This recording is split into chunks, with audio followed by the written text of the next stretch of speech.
दोस्तों, आपने अक्सर न्यूज़ वगैरह में सुना होगा कि भारत ने लाइन ऑफ कंट्रोल की खिलाफ वर्जी की है या भारत और पाकिस्तान के माबैन लाइन ऑफ कंट्रोल पर कशीदगी चल रही है। तो आइए इस वीडियो में समझने की कोशिश करते हैं कि लाइन ऑफ कंट्रोल क्या है, इसकी कितनी लंबाई है, ये कहां से शुरू होकर कहां तक जाती है और इसकी मुल्की और बैनुल अक़वामी तौर पर क्या हैसियत है। आज की वीडियो में हम आपको कुछ अलग बताने जा रहे हैं। हमारा चैनल सब्सक्राइब करें ताकि अगली वीडियोस भी आपको मिलती रहें। लाइन ऑफ कंट्रोल पाकिस्तान के ज़ेरे इंतज़ाम कश्मीर यानी आज़ाद कश्मीर और गिलगित बल्तिस्तान को भारतीय ज़ेरे इंतज़ाम कश्मीर यानी जनूबी कश्मीर, वादी और कारगिल को एक दूसरे से जुदा करने वाली सरहद है। सादा लफ्जों में ये भारतीय ज़ेरे इंतज़ाम कश्मीर और पाकिस्तानी ज़ेरे इंतज़ाम कश्मीर को एक दूसरे से अलग करती है। 1948 की पाक भारत जंग के बाद अक़वाम मुत्तहिदा की मुदाखलत के बाद जंगबंदी हुई। ये जंगबंदी 1949 में हुई और इस सरहद को सीज फायर लाइन कहा गया।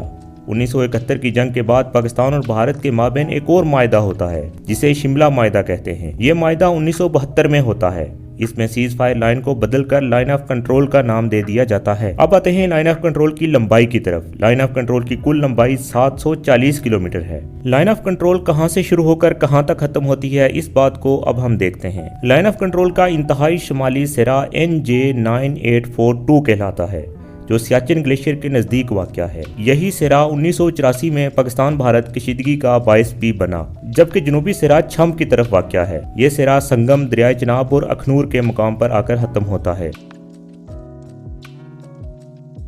जिसके बाद लाइन ऑफ कंट्रोल एक और नाम में तब्दील हो जाती है क्योंकि इसके बाद पाकिस्तानी सूबा पंजाब शुरू हो जाता है, जबकि दूसरी तरफ जम्मू है। जम्मू पाकिस्तान के लिए अभी तक एक मुतनाज़िया इलाका है, इसलिए पाकिस्तान उसे वर्किंग बाउंड्री और भारत उसे बैनुल अक़वामी सरहद कहता है। अब हम जानने की कोशिश करते हैं कि लाइन ऑफ कंट्रोल की बैनुल अक़वामी कानून के मुताबिक क्या हैसियत है। अहमद बिलाल सूफी जो बैनुल अक़वामी कानून के माहिर हैं, इस बारे में कहते हैं कि लाइन ऑफ कंट्रोल असल में मुतनाज़िया सरहद है। तस्लीम शुदा बैनुल अक़वामी सरहद गैर मुतनाज़िया होती है, जैसा कि पाकिस्तान और भारत के दरमियान वाघा बॉर्डर है।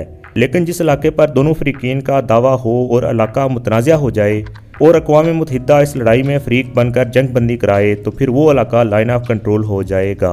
उन्होंने मज़ीद बताया कि LOC के तहत जो जहाँ बैठा है वही इसकी सरहद हो जाएगी और वो अक़वाम मुत्तहिदा की करारदादों के तहत आगे नहीं बढ़ेगा। LOC अक़वाम मुत्तहिदा के चार्टर के तहत वजूद में आई है और बैनुल अक़वामी तौर पर तस्लीम शुदा तनाज़िया है।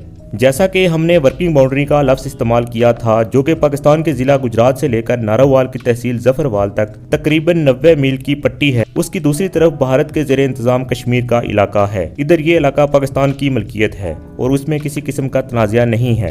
एक तयशुदा इलाका और मुतनाज़िया इलाके के दरमियान मौजूद सरहद वर्किंग बाउंड्री कहलाती है, यानी उसकी दूसरी जानब जम्मू व कश्मीर का मुतनाज़िया इलाका है जिस पर पाकिस्तान और भारत दोनों दावा करते हैं।